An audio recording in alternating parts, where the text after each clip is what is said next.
Hey guys, so now we'll be looking into the differential amplifier. So differential amplifier is a circuit which gets two input and will produce an output which is equal to the amplified amplified difference of the two input voltages. So we can classify them into two types, and differential amplifier with one operation amplifier and differential amplifier with two operation amplifiers. So differential amplifiers are used in instrumentation to amplify the difference between the two input signals as said, and the output uh, will be a Wheatstone bridge, and differential amplifier preferred because they are to better able to reject common mode ratio, and differential amplifier with one operation amplifier.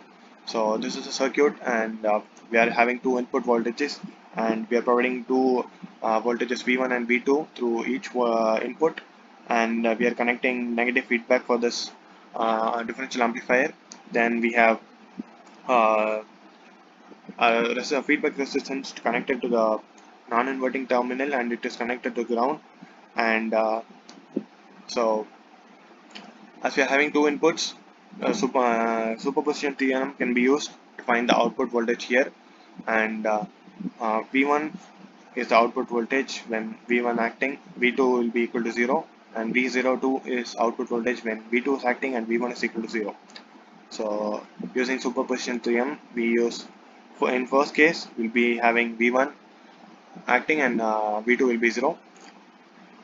So if we have V1 alone and V2 is 0, then the output is given as minus Rf by R1 V1. So R2 is not considered here because the voltage here will be 0, and the input will be uh, the output will be Rf by R1 into V1, and the negative sign is because of we are applying input to the inverting terminal.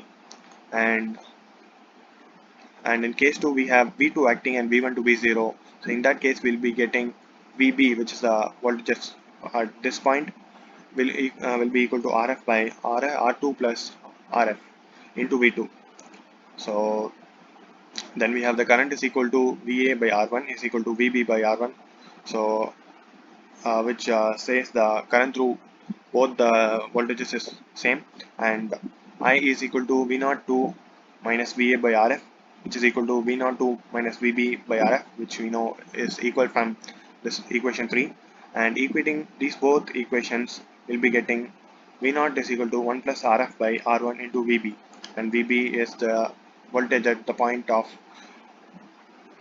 non-inverting terminal. And substituting VB in equation 5, we get V02 is equal to 1 plus RF by R1 into RF by R2 plus RF into V2. So that is nothing but V0 is equal to V1 plus V2.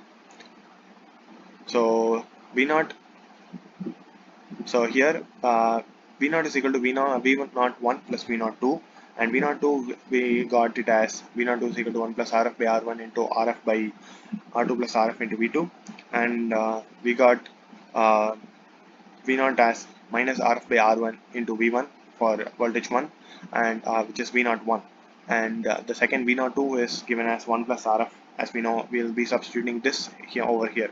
So this is the output voltage, and if we select the resistance R1 and R2 to be equal, then the output becomes Rf by R1 into V2 minus V1. The output voltage is proportional to the difference between the input voltage. So if R1 is R2 equal to Rf as well, then V0 is equal to just the difference between the both voltages.